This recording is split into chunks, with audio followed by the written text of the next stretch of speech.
शंखादौ चंद्रदैवत्यम कुक्षो वरुणदेवता पृष्ठे प्रजापतिश्चैव अग्रे गंगा सरस्वती त्रैलोक्ये यानि तीर्थानि वासुदेवस्य चाज्ञया शंखे तिष्ठन्ति विप्रेन्द्र तस्मात् शंख प्रपूजयेत् त्वं पुरा सागरोत्पन्नो विष्णूनां विधृतक्रे नमितः सर्वदेवेश्च पांचन्य नमोस्तुते।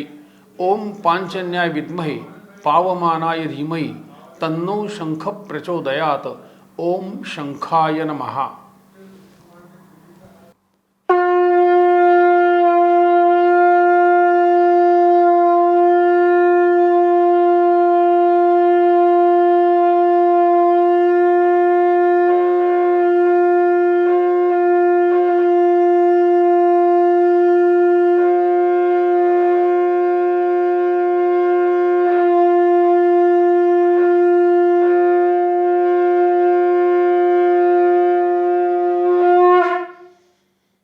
जय जय रघुवीर समर्थ। ग्रंथपारायण दिंडी, यशोधन नागरी पतसंस्था, चौफेर प्रतिष्ठान पुणे यांच्या संयुक्त विद्यमाने गुरुपौर्णिमेनिमित्त नवविधा भक्ती व्याख्यानमाला आयोजित करत आहोत। ही व्याख्यानमाला 9 दिवस रोज रात्री 8 वाजता पुणे दर्पण न्यूज चॅनल यांच्या माध्यमातून यूट्यूब फेसबुकच्या द्वारे आपल्याला ऐकायला आणि पाहायला मिळणार आहे।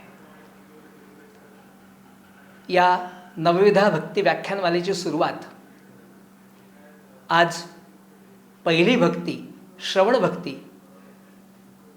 राष्ट्रीय कीर्तनकार चारुदत्त आफळे यांच्या वाणीतून ऐकायला मिळेल।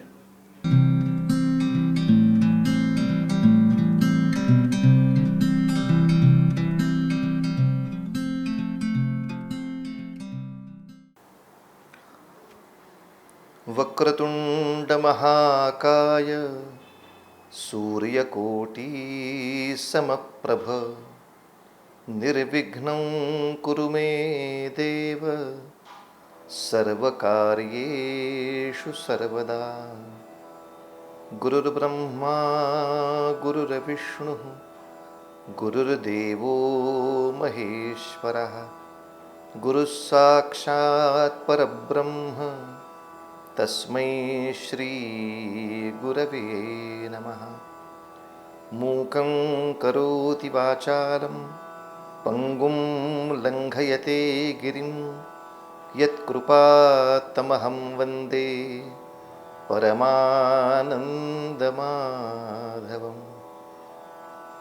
पुण्डलीकवरदा हरि विठ्ठल श्री ज्ञानदेव तुकाराम पंढरीनाथ महाराज की जय। जय जय रघुवीर समर्थ।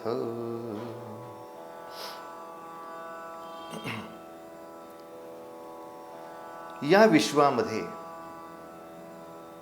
3 गोष्टी मोठ्या दुर्लभ आहेत असं आपल्या शास्त्रांनी सांगितलंय। कोणत्या दुर्लभ गोष्टी आहेत? आपल्याला असं वाटतं की भगवंताचं दर्शन प्राप्त होणं हेच मुळात दुर्लभ असेल, तर मौज अशी आहे की शास्त्रांनी परमेश्वराच्या दर्शनाला दुर्लभ म्हटलंच नाही। किंबहुना भगवंतांचं दर्शन, त्यांचा साक्षात्कार, त्यांचा अनुभव येणं हे अत्यंत सहज शक्य आहे असं शास्त्र सांगत आहे। मात्र ते सहज शक्य आहे हे खरं, पण त्यासाठी आधीची जी तयारी आहे, त्याच्याबद्दलची जी सगळी आपल्याकडे नोंद आहे ती पाहता ते मोठं अवघड आहे असं लक्षात येतं। दुर्लभम त्रयमेव एतत् देवानुग्रह हेतुकम। शास्त्र असं सांगतंय की या 3 गोष्टी दुर्मिळ आहेत, ते फक्त देवाची कृपा आपल्यावर असेल तरच शक्य आहेत। कोणत्या? तर मनुष्यत्वम, मुमुक्षुत्वम आणि महापुरुष संश्रयः। म्हणजे आधी मनुष्यत्व असणं हे दुर्मिळ आहे। आपण म्हणाल यात दुर्मिळते काय? आम्हाला माणसाचा जन्म मिळून गेलाय, पण दुर्दैव असं आहे महाराज, आपल्याला मनुष्य जन्म किती प्रयत्नाने मिळाला, किती यत्नाने मिळाला, किती पुण्याईनं मिळाला, याची त्या मनुष्य मात्राला आपण नीट ओळख पटवून देत नाही. किंबहुना अलीकडच्या काळामध्ये एक मोठं दुर्दैव आपलं असं आहे की आपली भारतीय शिक्षण पद्धती ही बऱ्याच अंशाने अभारतीय आहे. भारतीय संस्कृतीचे, भारतीय परंपरेचे जे मूलाधार आहेत ते फारसे शाळेमध्ये शिकवलेच जात नाहीत. त्यामुळे इतर सगळ्या प्राण्यांचे जसे जन्म होतात तसाच मनुष्य प्राण्याचा जन्म होतो. इतका मनुष्य जन्म सर्व प्राण्यांच्या दृष्टीने बरोबरीचा धरला जातो. भारतीय परंपरेप्रमाणे त्याला शिकवलं पाहिजे, त्याला सुनवलं पाहिजे, त्याला समजावलं पाहिजे की बाबा रे, आपला हा जीवात्मा अनेक जन्मजन्माच्या चक्रातून अनेक पशूंचे जन्म झाल्यानंतर अनेक पक्ष्यांचे जन्म झाले, त्याच्यानंतर अनेक कीटकांचे जन्म घेऊन सुद्धा या संपूर्ण जीवनामध्ये जेवढा काही पुण्याचा भाग कमावतो, जेवढा पापाचा भोग असेल तो संपवतो आणि ती पाप पुण्याची गणिती जेव्हा एक समान येते तेव्हा कुठे हा मनुष्य जन्म प्राप्त होतो. आता या जन्मामध्ये तू जेवढं अधिक पुण्य करशील तेवढं अधिकाधिक पुण्य मिळवून त्या भगवत स्वरूपामध्ये तुला प्राप्त होण्यासाठी, त्या भगवत स्वरूपामध्ये तो विलीन होण्यासाठी तुला आवश्यक ते सर्व साधन तो भगवंत पुरवतो आहे. पण यासाठी तुला भक्ती मार्गाला लागलं पाहिजे. आपण अनेक मानवी जीवनं अशी पाहतो की 80-80 वर्ष आयुष्य जगले, भक्ती मार्गाच्या दृष्टीने वाटचालच नाही.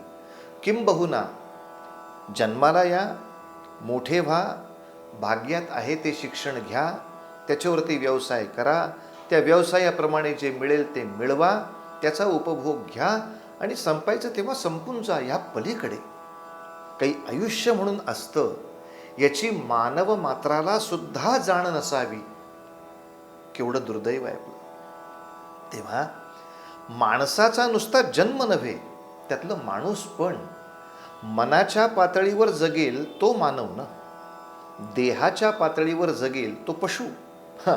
पण खरं म्हणजे पशुसुद्धा पुष्कळसे मनाच्या पातळीवर जगतात बरं.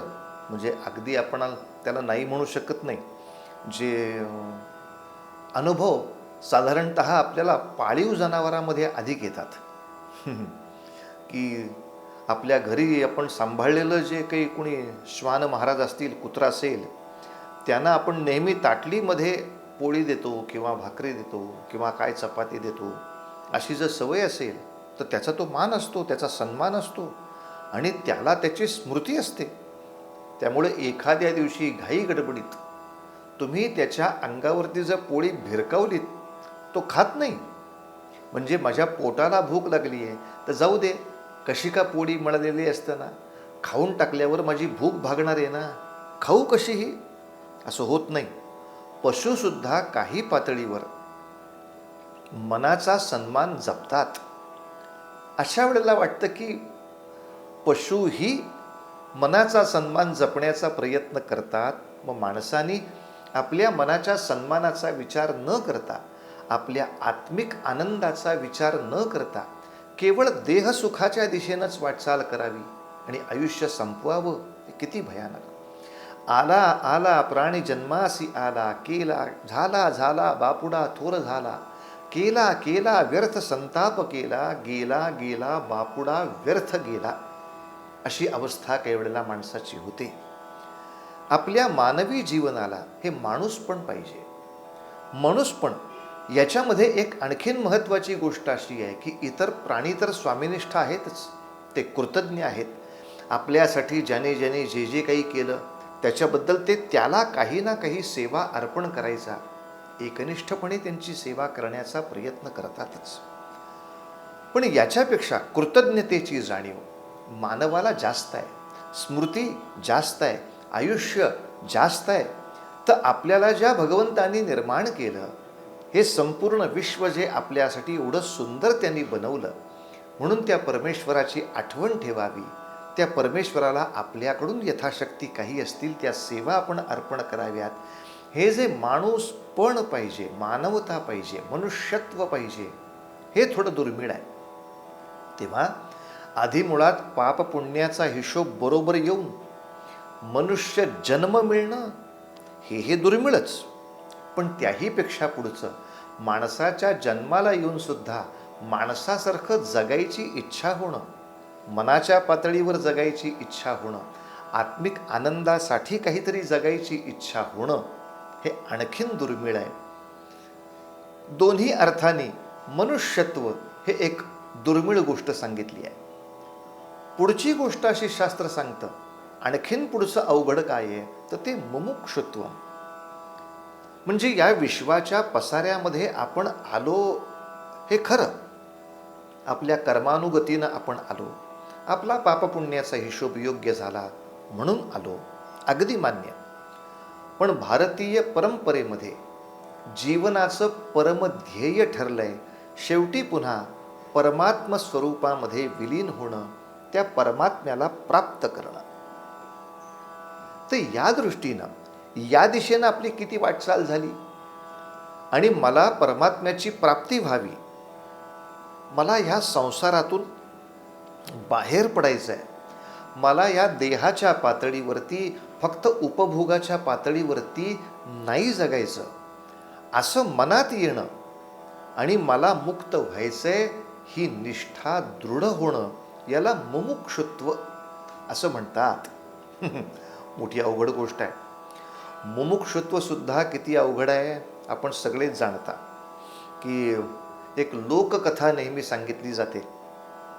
एक म्हातारी बिचारी, आयुष्यभर तिनं कष्ट असे घेतले की अरण्यामध्ये जावं, ती वाळलेली कुठली काटक्या बिटक्या असतील त्या तोडाव्यात, त्या सगळ्या काटक्यांची मोळी तयार करावी, ती मोळी बाजारामध्ये नेऊन विकावी, त्याचे जे काही पैसे येतील त्या पैशाच्या जीवावर काय मेढभाकरी जमेल ती मिळवावी, ती खावी. असा सगळा बिचारा संसार करत सगळा प्रपंच तिनं तारुण्यापासून म्हातारपणापर्यंत यथास्थित केला, रेटला बिचारा. त्यात 2 मुलं झाली, ती आता बऱ्यापैकी त्यांचा काही ना काही व्यवसाय करायला लागली. शरीर म्हातारं व्हायला लागलं, जर्जर व्हायला लागलं, त्यामुळं तेही काही गोष्टी आता त्रास देऊ लागल्या.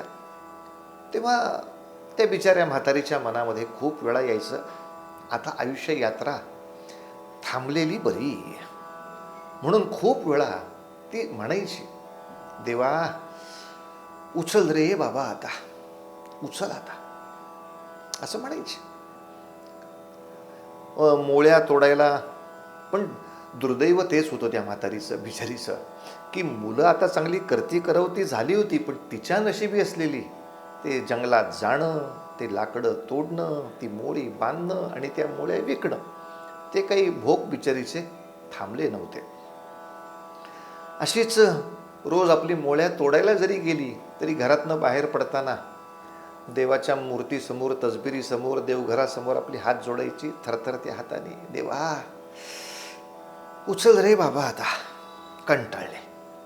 झालं, मोळ्या तोडून झाल्या की आता किती जाड मोळीला किती पैसे मिळतात हे तिला माहीत झालेलं आहे. आता वयामुळं तेवढ्या जाड मोळ्या उचलता येत नाहीत, तेवढी लाकडं आता नेता येत नाहीत, तर छोट्या छोट्या बिचाऱ्या आपल्या 2-4 मोळ्या करायची. पोरं बिचारी कमावती झाली, पण आपल्याला काही सुटका नाही. देवा उचल रे बाबा, असं म्हणायचं. त्या मोळ्या स्वतः उचलायच्या, बाजारात आणायच्या, विकायच्या, त्यातनं काय मेढ भाकरी मिळेल ती खायची वगैरे वगैरे. पण अशा तऱ्हेनं सारखी प्रार्थना करता एक दिवशी भगवंताला वाटलं, हिला खरंच यातनातून मुक्त करावं. एके दिवशी अशीच सकाळी उठून अंघोळ स्नान वगैरे करून, देवपूजा करून, भगवंताला तीच प्रार्थना पुन्हा करून, देवा उचल रे बाबा वगैरे म्हणून मोळ्या तयार करण्यासाठी जंगलात गेली. बरीच लाकडं तोरल्या, त्याचे एकत्र बांधली काथ्याने. आता हे पुन्हा दुपारच्या वेळेला उचलायचंय, बाजारात न्यायचंय, त्रास. देवा उचल रे बाबा असं म्हणाले आणि भगवंत प्रगट झाले. वा रे वा, चतुर्भुज भगवान प्रगट झाले. त्यांच्याकडे बघून विचारतीये, कोण रे बाबा तू? देव म्हणाले, वा वा, अगं तुझं तारुण्य संपल्यानंतर, म्हातारपण सुरू झाल्यानंतर तू सकाळी, दुपारी, संध्याकाळी, रात्री सतत ज्याची आठवण काढतीयस आणि उचल रे बाबा म्हणतीयस, तो मीच भगवंत. का आलायस बाबा? का म्हणजे काय? अगं तुझ्या यातना बिचारीच्या रोज बघतोय. पोरं काही तुला नीट सांभाळत नाहीत, सुना काही तुझ्याशी नीट वागत नाहीत, तुझ्या नशिबी असलेला हा रोजचा भोग काही चुकत नाही. पण तरी तू किती माझं स्मरण केलंस. या निमित्तानं का होईना तुझ्यामध्ये सातत्य राहिलं माझ्या स्मरणाचं. मला आनंद झालेला आहे. तुला घेऊन जाण्यासाठी आलो आहे. कुठं घेऊन जातो बाबा? अगं तू सारखी म्हणतेस ना, उचल रे बाबा, उचल रे बाबा, उचल रे बाबा. आलो ना आता उचलायला. हात मेल्या. अरे मला उचलून कुठंतरी ने म्हणून नाही प्रार्थना केली तुझी. या मोळ्या उचलायला जड होत आहेत, त्या उचल रे बाबा म्हणत होते मी. होगा आपला आला मेला मला कुठंतरी घेऊन जायला. देव स्वतःच्या हाताने उचलून वैकुंठ लोकाला न्यायला तयार आहेत. तरी सुद्धा माझी प्रपंचाची आसक्ती, माझी जगण्याची आसक्ती नाही जात. आता आणायचे आलाच आहे, बरं झालं रे बाबा. ही ठेवली मोळी, चल आता येतेस तुझ्याबरोबर वैकुंठाला. हे मुमुक्षुत्व, हा मुमुक्षुपणा इतका सहज सोपा नाही. अगदी मरणाची घडी समोर दिसत असली तरी सुद्धा ती आसक्ती सुटत नाही आणि साक्षात भगवंत येऊन दर्शन द्यायला उभा आहे तरी आसक्ती सुटत नाही.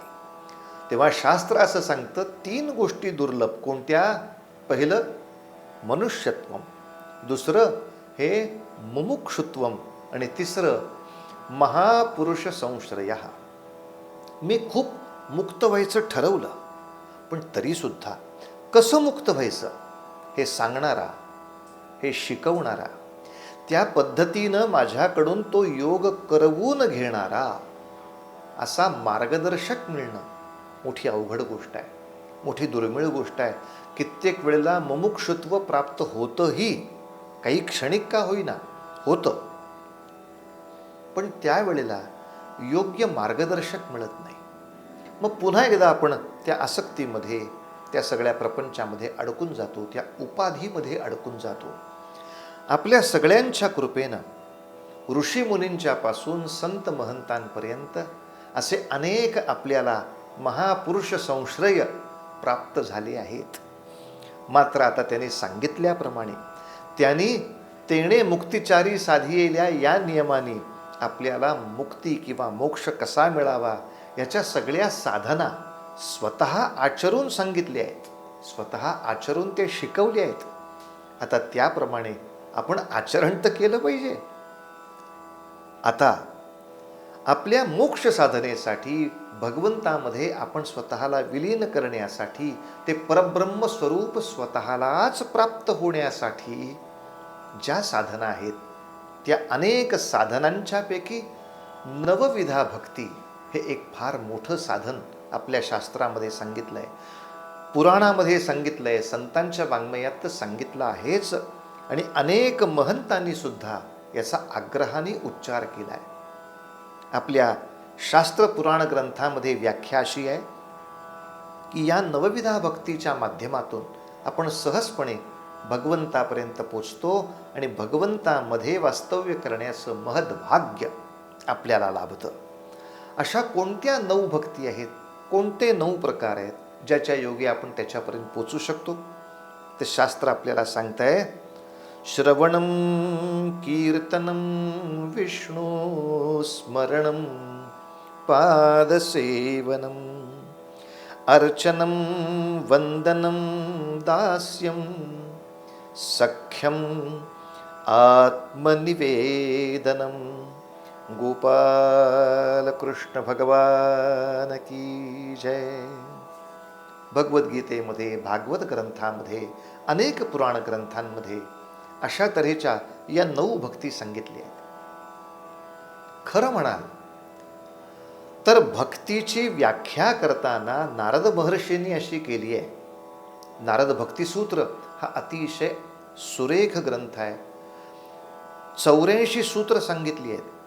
पण एवढ्याशा सूत्रांमध्ये आपल्याला सगळं कळेलच असं नाही. तर या नारद भक्ती सूत्रांवरती, या 80-84 एवढ्याशा छोट्याशा सूत्रांवरती अनेक मोठमोठ्या लोकांनी 500-500, 600-600 पानी ग्रंथ लिहिलेत. खरंच ज्यांना ज्यांना शक्य असेल त्यांनी आग्रहाने हे नारद भक्तिसूत्राचं निरूपण, विवेचन, विवरण नक्की वाचावं. आयुष्यामध्ये नक्की एकदा का होईना हे वाचावं. पूर्ण आमूलाग्र आयुष्य बदलून जातं अशी शक्ती या ग्रंथामध्ये आहे. मनुष्यामध्ये भक्ती पूर्ण रुजली हे कधी म्हणावं, तर अशासाठी ही भक्ती सूत्र सांगितली आहेत. या सूत्राप्रमाणे आपण आपल्या आयुष्याचा अभ्यास करावा. असं आपलं जीवन जर झालं तर ते आपल्यामध्ये भक्ती पूर्णपणे रुजली याचं गणित आहे. तर भक्तीची पहिली ओळख करून देतानाच नारद महर्षी असं सांगतायत, सा तु अस्मिन् परम प्रेमरूपा. भक्ती हे भगवंतावरती आपलं असलेलं परमप्रेम आहे. ती परमप्रेमाची अभिव्यक्ती आहे. परमप्रेमाची अभिव्यक्ती. आणि खरं सांगू, नवविधा भक्ती आपण ऐकणारच आहोत. या व्याख्यानमालेच्या निमित्तानं, या प्रवचनमालेच्या निमित्तानं आपण विविध लोकांच्याकडून या 9 भक्तींच्या बद्दल चिंतन ऐकणार आहोत. आपणही स्वतः अनेक वेळेला याचा अभ्यास केला असेल. हा विचार लक्षात घ्या की ह्या 9 प्रकारामध्ये 9 प्रकारे आपलं प्रेम व्यक्त होत असतं. हे आपल्या प्रेमाचेच अभिव्यक्त होण्याचे 9 प्रकार आहेत. म्हणजे कसं, लक्षात घेऊया. ज्याच्यावर आपलं प्रचंड प्रेम आहे, ज्याच्याबद्दल आपल्याला प्रचंड आदर आहे, ज्याच्याबद्दल आपल्याला प्रचंड आपुलकी आहे, अशा माणसाचं जर कोणी कौतुक करत असेल, अशा माणसाचं जर कोणी कौतुक सांगत असेल, तर ते आपल्याला खूप ऐकावंसं वाटतं. ते ऐकावंसं वाटतं, ते अतिशय समरस होऊन ऐकावंसं वाटतं. हे एक प्रेमाचं व्यक्तीकरणच आहे. आपल्याकडे एक उदाहरण लक्षात घ्या पटकन.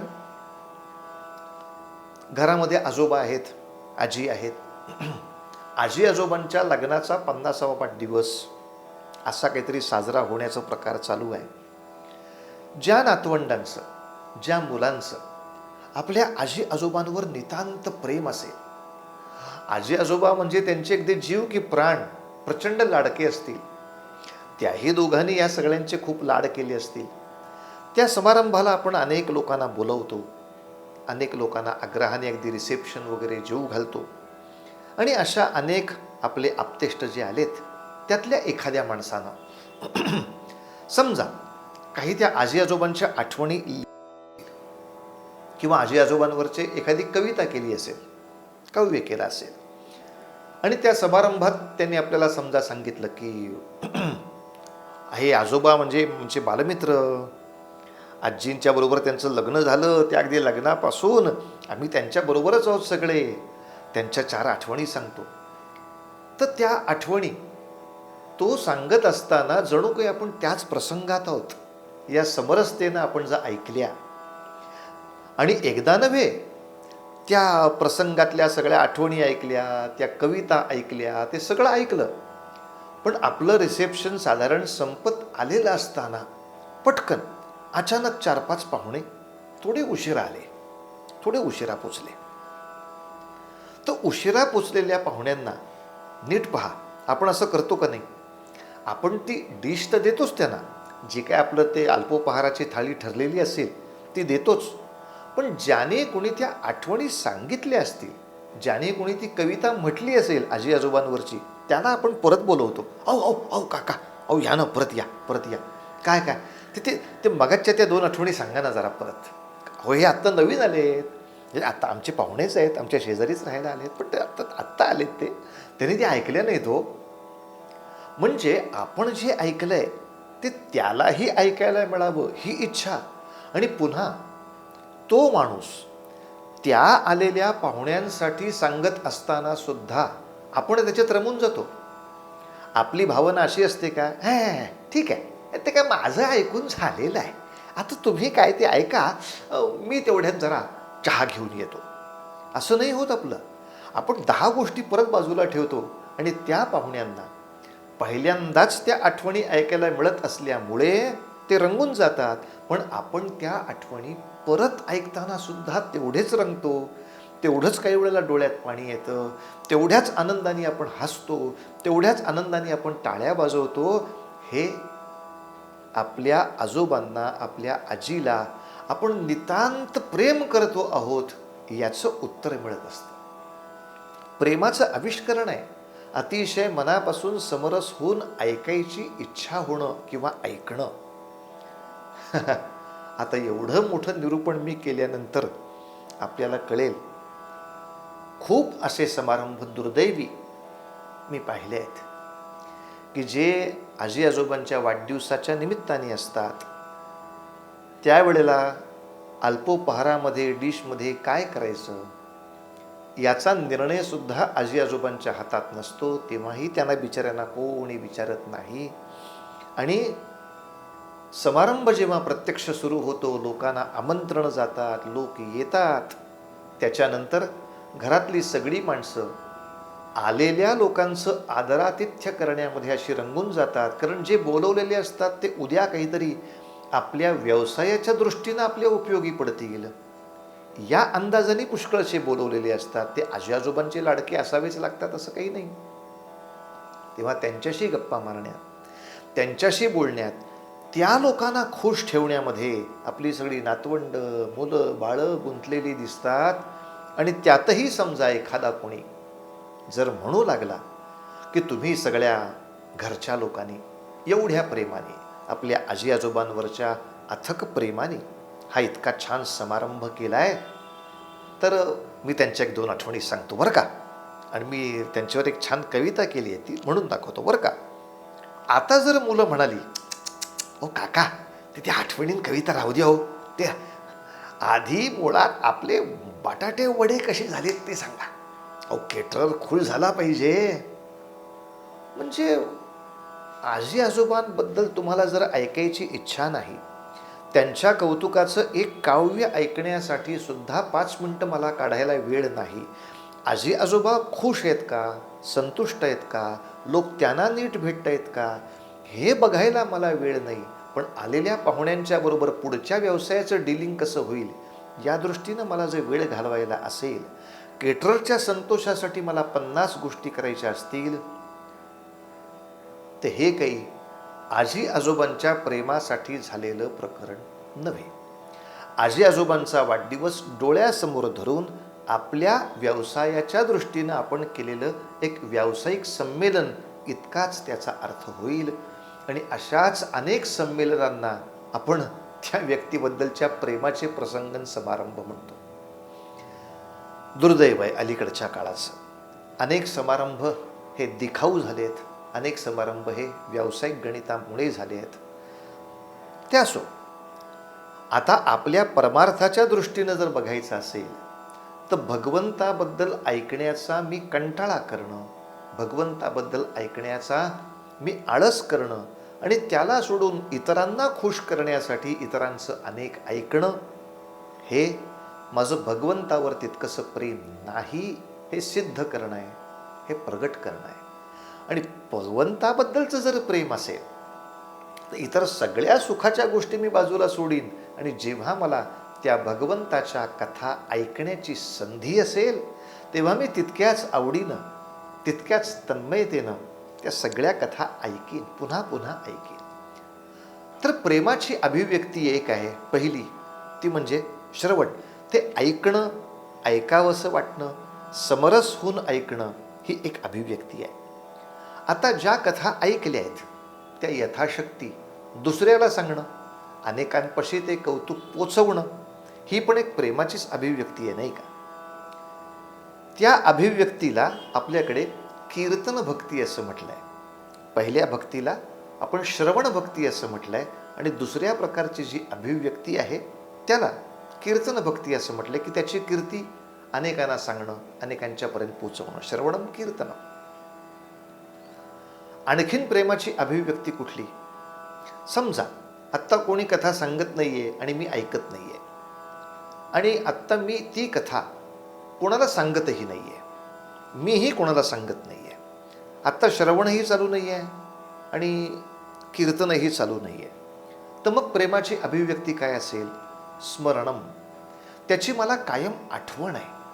भले त्याच्याबद्दल मला कोणी आत्ता सांगत नाहीये किंवा त्याच्याबद्दल मीही आत्ता कोणाला काही सांगत नाहीये, तरीही सकाळची न्याहारी करताना, दुपारचं जेवण करताना, माझ्या व्यवसायातल्या काही कामाला सुरुवात करताना, ते संपल्यानंतर हात धुवून आता जेवणाच्या थाळीकडे जाताना मला अखंड त्याचं स्मरण आहे, विष्णू स्मरण.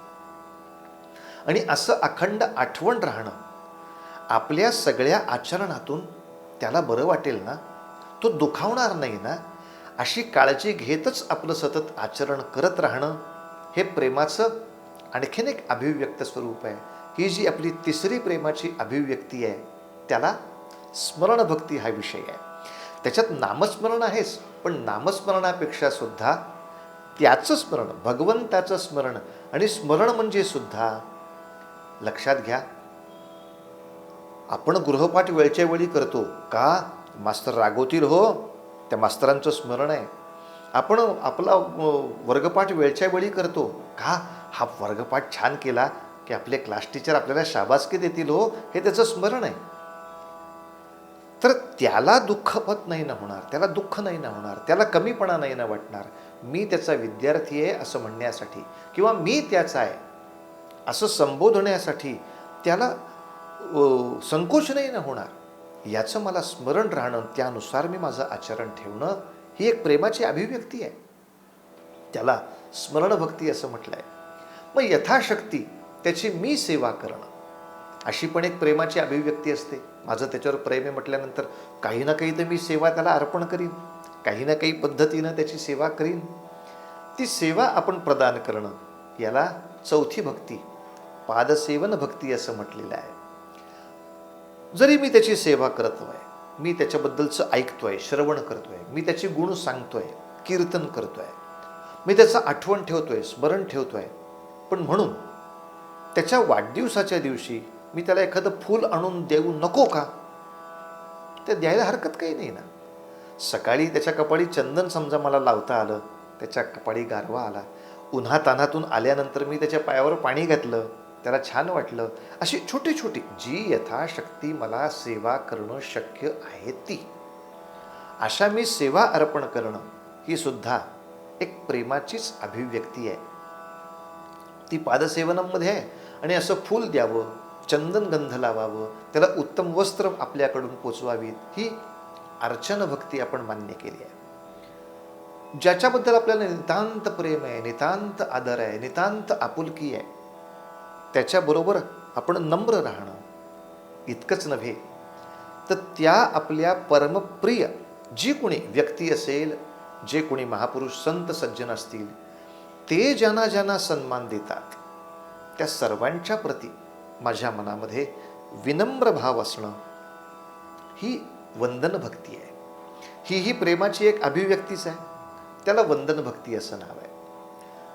आणखीन एक प्रेमाची मोठी अभिव्यक्ती आहे बरं का, म्हणजे आपल्या वडिलांना समजा पोस्टमनचं काम असेल, एक उदाहरण घेऊन चालूया.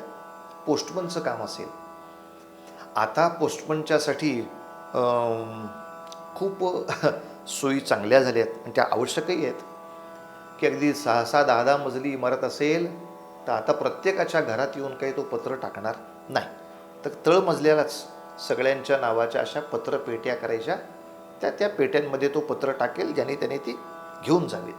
पण पूर्वी ती सोय नव्हती हो. दिवाळीची ग्रीटिंग कार्ड यायची आणि मग अरे राम राम राम राम राम, कित्येक वेळेला त्या पोस्टमनला 10-10 मजले चढून त्या प्रत्येकाच्या घरापर्यंत ते त्या कार्डांचे गठ्ठेच्या गठ्ठे बिचाऱ्याला द्यावे लागायचे. आता माझ्या वडिलांनी हे काम केल्यामुळे त्यांचे पाय खूप दुखतात हो. तेव्हा त्यांचे पाय चेपून देणं ही पादसेवन भक्ती, तोही प्रेमाचाच आविष्कार आहे. पण एखाद्या मुलाच्या मनात असं येईल की माझं माझ्या बाबांवर प्रेम आहे, माझ्या बाबांचे पाय इतके दुखतात हे मला दिसत आहेत, बाबा कुशी बदलत तळमळत असतात, रात्री बिचारे कोणाला सांगत नाहीत पाय दुखले तरी. तर अनायसे मला शनिवारच्या दिवशी सुट्टी आहे, मी सुट्टी घेतली ऑफिसातनं. आता शनिवारी असं करतो, मी बाबांच्या बरोबरच कामाला जातो, त्यांच्याबरोबर जातो आणि ज्या मोठ्या मोठ्या इमारतीच्या तळाशी छान बाकडा आहे त्या बाकड्यावरती मी बाबांना बसायला सांगेन. वरती काय नावं लिहिलीच असतात पाट्यांवर, त्या पाट्यांवरची नावं वाचून त्या त्या ठिकाणी मीच ते पत्र देईन. तिथल्या लोकांनी समजा चुकून विचारलं, अरे चा तू कोण, पोस्टमन काका नाही का आले, तर मी सांगेन ते पोस्टमन काका जे आहेत ते माझे वडीलच आहेत, त्यांना एवढे सगळे मजले सोडून खूप त्रास होतो, अनायासे मला सुट्टी आहे, तर मी बाबांना खाली बसवलं आहे. तुम्हाला म्हणजे खात्री नसेल तर तुम्ही त्यांना विचारू शकता खाली येऊन, पण त्यांच्या पायाला किती त्रास द्या, मी हे पत्राचे गठ्ठे तुम्हाला द्यायला आलो आहे.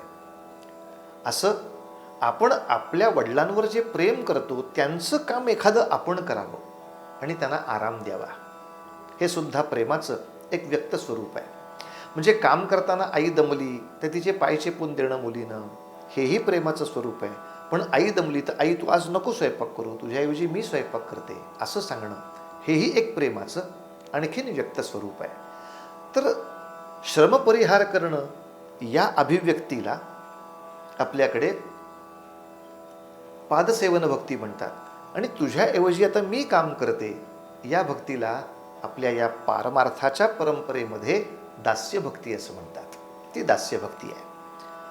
आणि दास्यभक्ती सुद्धा अशी झाल्यानंतर आणखीन एक भक्तीचा प्रकार असा आहे की आपल्याला जे परम आदरणीय आहेत त्यांच्या आपण मित्र व्हावं. मित्र या शब्दाचा अर्थ लक्षात घ्या. एक भगवंत आणि संत हा अपवाद सोडता अनेक सन्माननीय लोक आपल्या जीवनामध्ये असे येतात की ज्यांच्या जीवनात चांगल्या गोष्टी 99 असतील तरी एखादी गोष्ट अशी असते की ज्यामुळे बाकीच्या गोष्टीला विरजण लागू शकतं किंवा ती खटकू शकते किंवा त्याच्यामुळे त्या महानतेला कुठेतरी बाधा पोचते. अशा वेळेला मित्रत्व या नात्याने आपल्याला काही करता आलं पाहिजे. मित्राचा अधिकार असा आहे की तो आपल्या प्रेमाची सक्ती करून, आपल्या प्रेमाची थोडीशी भीती दाखवून त्याच्याकडून सांगून घेऊ शकतो की आमचं तुमच्यावर खूप प्रेम आहे. हो आहे. तुम्हाला ते मान्य आहे ना? हो मान्य आहे. तुमचंही आमच्यावर प्रेम आहे ना? अरे आहे रे बाबा, नक्की तुझ्यावर प्रेम आहे. मग आम्हाला दुःख व्हावं असं होऊ नये असं तुम्हाला वाटतंय ना? अरे हो रे बाबा. मग काका तुम्ही इतकं सगळं चांगलं वागता, असं का हो वाईट वागता? एवढं जरा तुम्ही बदला ना, आणखीन छान होईल. हे सांगण्याचा अधिकार, वेळप्रसंगी तसं वागलं नाही तो भांडायचा अधिकार त्या सख्यभक्तीमध्ये प्राप्त होतो. मित्र म्हणून आपण जेव्हा एखादी गोष्ट अधिक चांगली करायला जातो, मित्रत्वाच्या नात्याने सल्लाही द्यावा आणि मित्रत्वाच्या नात्याने काही उणीव मिळत असेल तर ती उणीव आपल्या बुद्धीनं आपण भरून काढावी. असं जेव्हा एखाद्या मनुष्याबद्दल आपण कार्य करतो, ही प्रेमाची एक अभिव्यक्तीच आहे. आपल्या समजा कोणा मित्राकडे काही सत्यनारायणाची पूजा किंवा त्याच्या घरी काही गणपतीची पूजा असं वगैरे असेल, आपण त्या पूजेसाठी एक मित्र म्हणून गेलो, पण तरी तिथली जी पटकन अडलेली कामं असतात ती भरा आपण करून टाकणं, हे जे मित्रत्वाचं काम आहे. दास कामच करतो, पण दासाला जे सांगितलंय त्याप्रमाणे आणि जे ध्येय आहे त्याच्या आसपास आपली बुद्धी चालवून काम करायचं आहे. मित्राला कसं, जे अजून आपल्या मित्राला सुचलंच नाही आहे पण आवश्यक आहे तेही काम करून मोकळं व्हायचं आहे. याला आपण सख्य भक्ती असं म्हटलं आहे. आणि शेवटी हे सगळं काम करणं, ही सगळी सेवा देणं, हे सगळं सगळं सगळं अभिव्यक्त होणं हे थांबलं पाहिजे. आणि त्या भगवत स्वरूपामध्ये माझं सर्वस्व मी विलीन केलं पाहिजे. ही प्रेमाची एक अभिव्यक्तीच आहे. त्याच्यामध्ये आपण विलीन होऊन जावं, ही अभिव्यक्ती आहे. जसं आपल्याला एखाद्याचं गायन खूप आवडतं, पण त्या गाण्याचा आपल्याला खरा आनंद, खरा म्हणण्यापेक्षा श्रेष्ठ आनंद असा आपण म्हणू, कारण आनंदात सुद्धा काही पायरी आहेत आणि त्या आपण मान्य करूया. श्रेष्ठ आनंद हा कधी प्राप्त होणार आहे? जेव्हा आपण सर्वस्वाने त्या गोष्टीमध्ये रंगून जातो. आता मी कोणत्या जागी बसलोय याचं मला भान नाही. माझ्या देहाला काही दुखतंय, खुपतंय, काही भूक लागली आहे, काही तहान लागली आहे, ह्याचं मला भान नाही. आणि समोरचा जो माणूस आहे तो कुठला राग गातोय, त्या रागाच्या नियमाप्रमाणे गातोय का नाही गातोय, कशाचंही भान नाही. मी त्या स्वरांमध्ये, त्या तालामध्ये, त्या भावनेच्या आवेगामध्ये असा काही समरस होऊन गेलोय, असा काही रंगून गेलोय. ओ हो हो हो, ही जी अवस्था, त्याला खऱ्या अर्थाने त्या गायनातला श्रेष्ठ आनंद कळला, कारण तो सर्वस्वानी त्याच्याशी समरस झाला. असं सर्वस्वानी समरस होणं ही सुद्धा एक प्रेमाची अभिव्यक्तीच आहे. आणि ती आत्मनिवेदन भक्तीमध्ये आपली पूर्ण होते, आत्मसमर्पण भक्तीमध्ये पूर्ण होते. तर तात्पर्य असं, एवढा वेळ आपण चिंतन याच गोष्टीचं केलं की भगवंताला प्राप्त करणं किंवा आपल्याला भगवंतामध्ये ठाव घेता येणं, हे आपल्या सगळ्या संत महंतांनी आपल्याला सुलभ करून दिलंय. यासाठी अनेक साधना मार्ग आहेत, होते. या सगळ्या साधना मार्गाबद्दल संतांना आदर आहे, ऋषीमुनींना त्याची माहिती आहे, ज्ञान आहे. पण तरी त्यातल्या त्यात जो सुलभ मार्ग आहे, या नवविधा भक्तीच्या मार्गाने जर गेलास तर जास्त इकडचे तिकडचे कष्ट न होता सहज जाशील. मात्र या नवविधा भक्ती आत्ता आपण ज्या ऐकल्या त्या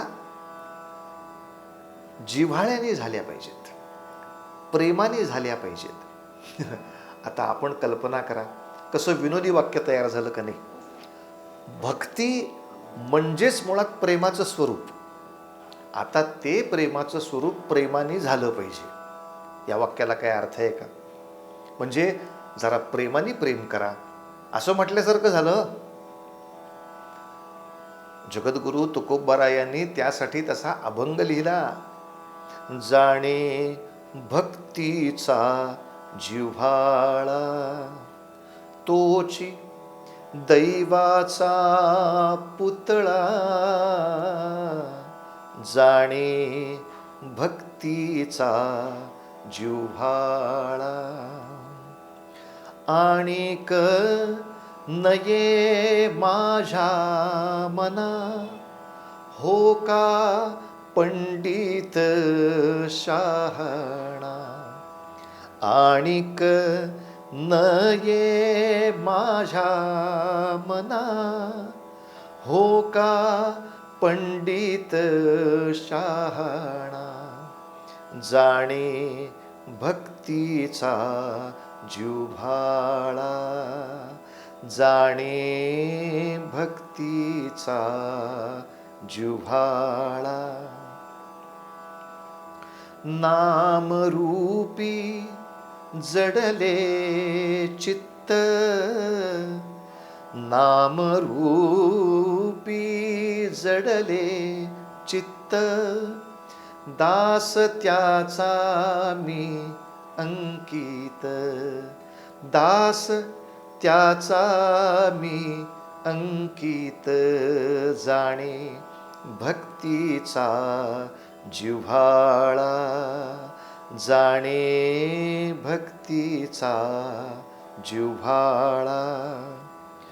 तुका म्हणे नवविध भक्ती, जाणे तोची शुद्ध.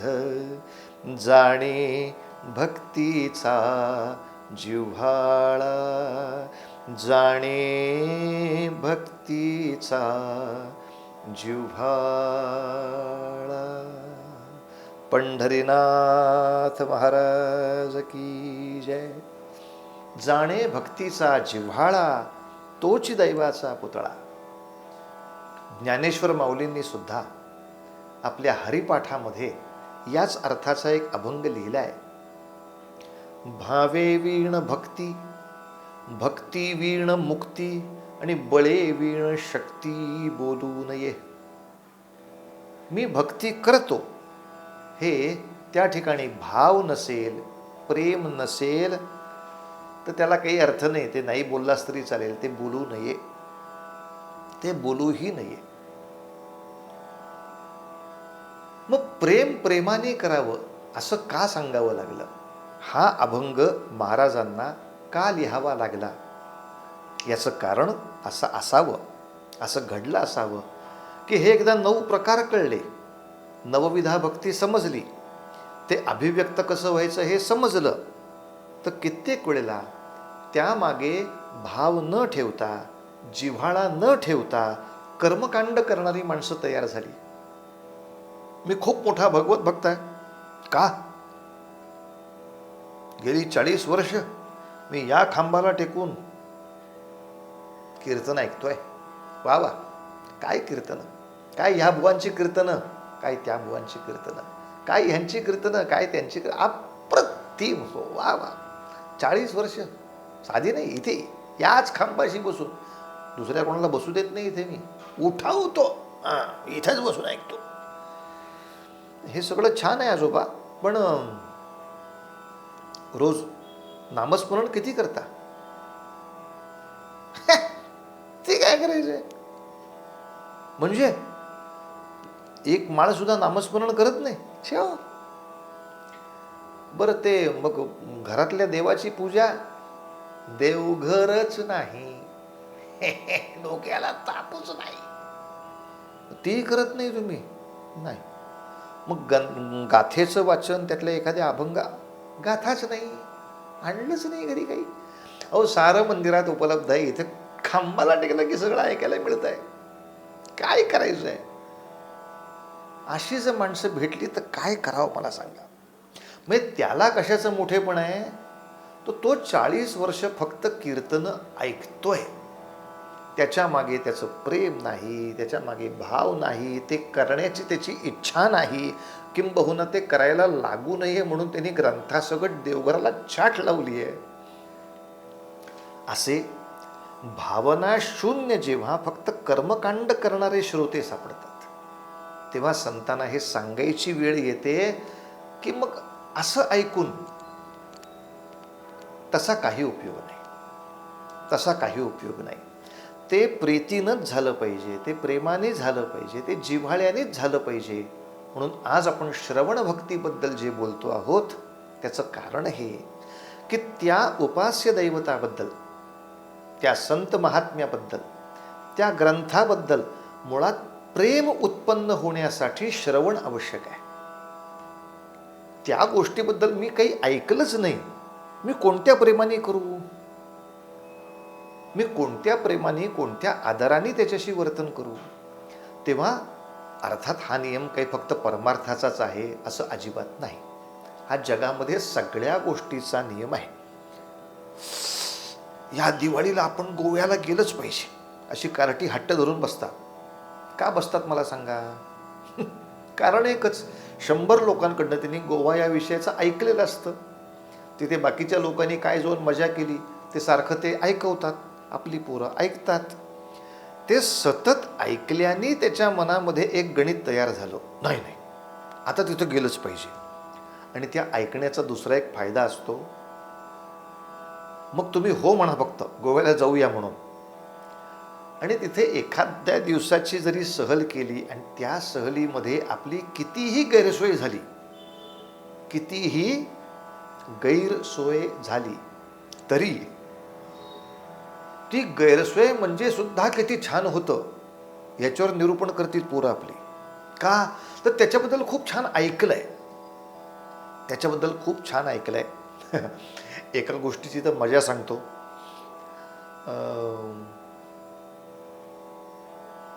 म्हणजे हा नियम तीर्थक्षेत्राला आहे इतकंच नव्हे तर सगळ्याच पर्यटन क्षेत्राला आहे, माणसाला आहे. त्याहीपेक्षा डॉक्टरला हा नियम फार लागू आहे. एखाद्या डॉक्टरचं औषध लागू होण्यासाठी त्याने बरे केलेले पेशंट ह्या विषयावर प्रचंड ऐकलं जर असेल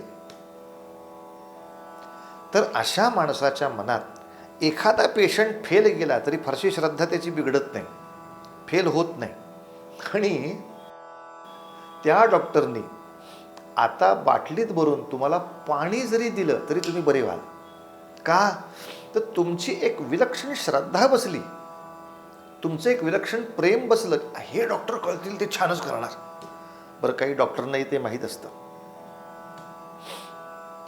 अशी श्रद्धा बसवावी अशी माणसंही बाहेर असतात. ती 10 गोष्टी सांगतात.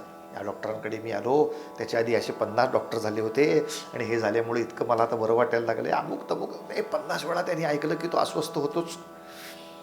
आणि काही वेळेला डॉक्टरला कळतं आपण समोर बसल्यानंतर हे तपासताय, तिथं तपासतोय, इकडे तपासतोय. त्याला आतमध्ये कळलंय की या माणसाला काही झालेलं नाही, आपल्याला काहीतरी होतंय, असंच त्याच्या मनामध्ये आजार आहेत. तुम्हाला त्रास होतोय का? होय हो डॉक्टर. काय काय होतंय? हे होतंय, ते होतंय, ते होतंय. आत जाणार, औषधाची बाटली घेणार, त्या आपल्या पाण्यामध्ये थोडीशी लिंबू मीठ त्याच्यात टाकणार छानपैकी, त्याचं पाणी करून हे पाणी 2 दिवस तासातासाने थोडं थोडं घेतलं, साफा चट. आणि ते ज्या माणसाला माहीत असतं त्याची पंचायत होते. तुम्ही काही बोलू नका. तो बिचारा ते घेऊन जाणार. 2 दिवसांनी आल्यानंतर आजेब्या ब्रह्म पाहिलेचा आनंद. काय डॉक्टर बरं वाटलंय म्हणून सांगू. सगळ्याचं खरं उत्तर एकच असतं. आज डॉक्टरी विद्येमध्ये सुद्धा औषधांमध्ये एवढी प्रगती झालेली असूनही डॉक्टरही सांगतात, मी जे उपचार करतोय त्याने तुम्हाला बरं वाटणार आहे, अशी तुमची माझ्यावर श्रद्धा असेल तरच तुमचा खरा आजार बरा होणार आहे. तुम्ही जर साशंकतेनं सारखं माझ्याकडे पाहत राहिलात तर औषधाचं काम करील, पण जे समूळ रोग नष्ट करण्याचं काम आहे हे खूपसं श्रद्धेनं होतं, हे विश्वासाने होतं. आणि ही श्रद्धा, हा विश्वास एकाच गोष्टीमुळे जन्माला येऊ शकतो, ते म्हणजे श्रवण आहे. श्रवणाची शक्ती बाकी अनेकांपेक्षा जास्त आहे. पूर्वीच्या काळचा आपल्याला एक नियम आठवत असेल की आपले आईवडील कितीही अडचण आली तरी शाळेला बुट्टी मारू देत नसत. आपण जर सांगितलं ना, काल रात्रभर जागरण झाले ग आई, मी आता जाऊ दे, आज दिवसभर झोपतोच. माझा स्वतःचा अनुभव आहे, तुम्हाला माहीत असेल, अनेकांचा अनुभव असेल हा. आई वडील सांगायचे, शाळेत जाऊन झोपा, इथं घरात झोपायचं नाही. तिथे मी चिठ्ठी देतो वर्गामध्ये, वर्ग शिक्षकांना चिठ्ठी दाखव की याला रात्रभर जागरण झालेलं आहे, हा झोपला तर त्याला रागवू नये म्हणून बाकावर डोकं ठेव, बसल्या बसल्या झोप, घरी झोपायचं नाही. याचं कारण एकच होतं, त्या आई वडिलांना, त्या आजी आजोबांना, पूर्वीच्या संतांना, ऋषीमुनींना हे पक्क माहिती आहे, मानवाचं विज्ञान माहिती आहे, देहशास्त्र माहिती आहे. आणि ते शास्त्र असं आहे की 100 वेळा वाचून जे लक्षात राहत नाही ते एकदा ऐकून लक्षात राहतं. कानाची शक्ती 100 पटीनं जास्त आहे माणसाच्या. तुम्ही वाचून केलेला अभ्यास हा तुमचा फार वेळ नाही लक्षात राहत, पण लहानपणी अमुक व्याख्यानात किंवा अमुक प्रवचनात, अमुक कीर्तनात मी हे ऐकलं होतं, हे तुम्हाला 17व्या वर्षी आठवतं, बिनधोक आठवतं. परीक्षेच्या वेळेला शिक्षकाचं जे ऐकलं असेल ते पटपटपट आठवतं. मी माझ्या घरी बसून गाईडमध्ये वाचलं असेल ते आठवत नाही. म्हणून कीर्तन श्रवण हे आपल्याकडे संतांनी आग्रहपूर्वक सांगितलं आहे. तुला शक्य असेल तेव्हा ग्रंथाचं वाचन कर, यात काही दोष नाही. ग्रंथ वाचन कर, गाथेचं वाचन कर, पण तरी वाचन कर. पण त्या वाचनाने तुला जो लाभ होणार नाही तो श्रवणाने होईल. आणि म्हणून अशी गोष्ट चालू असताना ते ऐकायची इच्छा कर. आणि कसं ऐकायचं तेवढं पथ्य कळलं की आपली श्रवण भक्ती सुफळ संपूर्ण झाली. कारण आपल्याला कथा अनेक माहिती आहेत की परीक्षिती नावाचा राजा होता आणि त्याला जेव्हा कळलं की 7 दिवसांनी आपला मृत्यू आहे, तेव्हा घाबरला बिचारा. आपलं सगळं जे राज्य होतं ते आपल्या मुलाबाळांच्या हाती देऊन टाकलं आणि मग तीर्थक्षेत्री गेला. त्या ठिकाणी आता 7 दिवसांनी तर मी मरणारच आहे, तर किमान माझा मृत्यू सुखाचा व्हावा यासाठी मी काय करावं असं त्यांनी विचारलं. तेव्हा ऋषीमुनी म्हणाले, तू भागवत ग्रंथाचं श्रवण कर आणि तू आनंदाने जर श्रवण करशील तर त्या मरणाचं भय राहणार नाही, दुःख राहणार नाही, आनंदमय.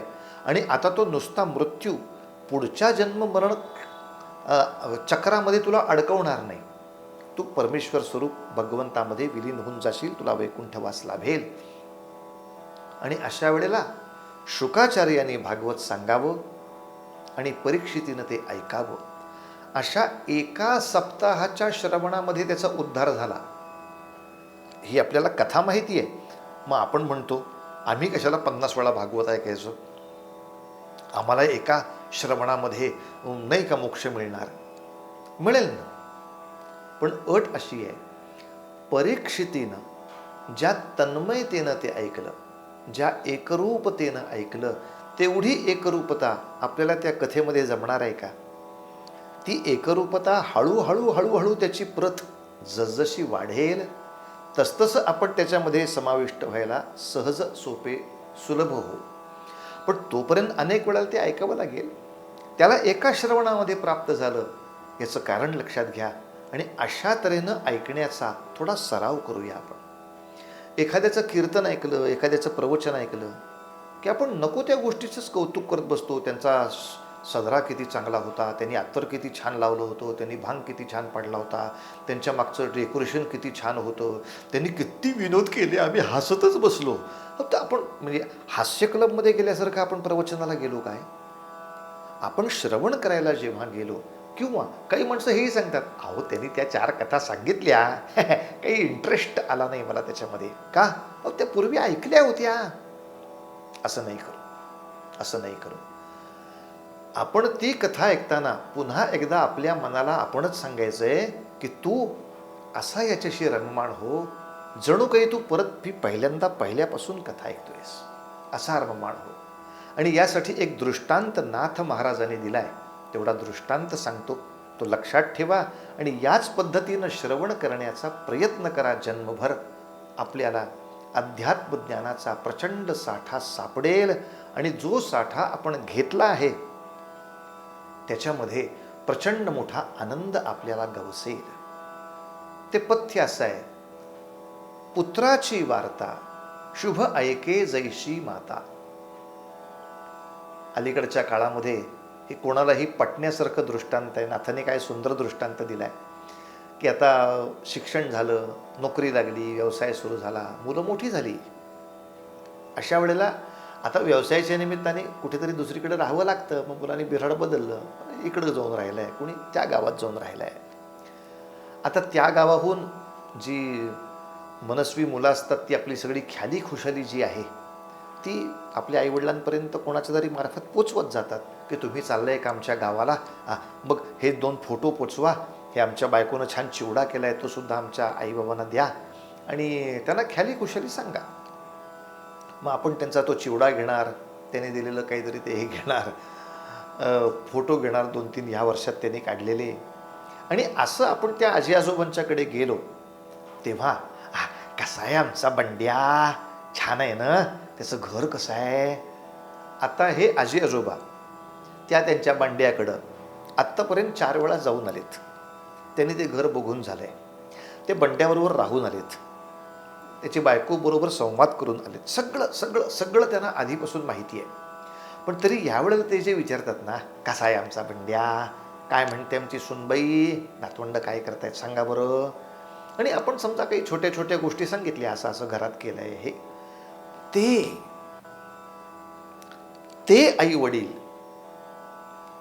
ज्या तन्मयतेनं ऐकतात त्यावेळेला ते असं कधी विचारतात का हो की हे सगळं सांगायला तुम्ही जरा बरा साजरा घालायला पाहिजे होता हो, हा तुमचा शर्ट ह्या पॅन्टला मॅचिंग नाही आहे, खड्ड्यात गेला शर्ट, शर्ट काय करायचं आत्ता इथे? प्रश्न आहे, त्या भगवंताचे गुणानुवाद ऐकताना असं वाटलं पाहिजे की या माझ्या कान्हाची कथा, या माझ्या लल्ल्याची कथा, अरे तिथं काय काय केलं त्यांनी, हे केलं रे, ते केलं रे, कसा माझा गुणी पंप्या. अशा कौतुकानं, अशा तन्मयतेनं, असं समरस होऊन त्याच भगवंताच्या कथा मी सातत्याने श्रवण केल्या, तर या कथांचं श्रवणसुद्धा मला मोक्ष देतं. अर्थात श्रवण या शब्दाचा आणखीन एक मोठा अर्थ आहे, तो लक्षात घेऊनच पुढे गेलं पाहिजे. श्रवण म्हणजे जसं कानाने ऐकणं, तसंच जे कानाने ऐकलंय त्याप्रमाणे यथाशक्ती आचरण करणं. जर त्यांनी ऐकलं आजी आजोबांनी की आपला बंड्या तिथे आहे, त्याचं सगळं घर छानच आहे हो, पण हे त्याला हवं आहे, तर काही करून ते त्याला उपलब्ध करून देतील का नाही? तसं ह्या भगवंताची कथा ऐकताना तुझ्याकडून भगवंताला हे हवं आहे असं जर एखादी गोष्ट कळली तर आपण प्राणपणाने ती पूर्ण करू. असं करणं म्हणजे खऱ्या अर्थाने श्रवण करणं हा अर्थ पूर्ण होत जातो. तेव्हा आज श्रवण भक्ती या विषयावर आपण बोललो. याच मालिकेत उद्या कीर्तन भक्ती या विषयावर आपल्याला बोलायचं आहे. आणि हे सगळं चिंतन ऐकण्यासाठी तुम्हाला सादर सप्रेम आमंत्रण आहे या मालिकेमध्ये. तर आत्ता या ठिकाणी थांबूया. वसुदेवसुतं देवं कंसचाणूरमर्दनं देवकी परमानन्दं कृष्णं वन्दे जगद्गुरुं. गोपालकृष्ण भगवान की जय. पुंडलीकवरदा हरि विठ्ठल श्री ज्ञानदेव तुकाराम पंढरीनाथ महाराज की जय. जय जय रघुवीर समर्थ. आज आपण श्रवण भक्ती या विषयावर राष्ट्रीय कीर्तनकार चारुदत्त आफळे यांचे निरूपण ऐकले. यशोधन नागरी पतसंस्था चौफेर प्रतिष्ठान हे मागील 25 वर्षांपासून वेगवेगळ्या प्रकारचे सामाजिक उपक्रम राबवत आहेत. त्यामध्ये मागील 15 वर्षांपासून माऊली वृद्धाश्रम बोरवाडी या संस्थेबरोबर ते संलग्न आहेत.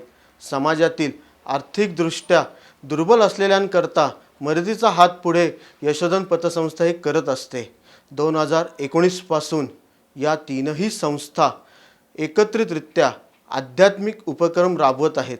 उद्या दिनांक 3 जुलै 2020 रात्री 8 वाजता कीर्तन भक्ती ह्या विषयावर राष्ट्रीय कीर्तनकार चारुदत्त आफळे यांचे निरूपण आहे. तरी आपण सर्वांनी त्याचा लाभ घ्यावा.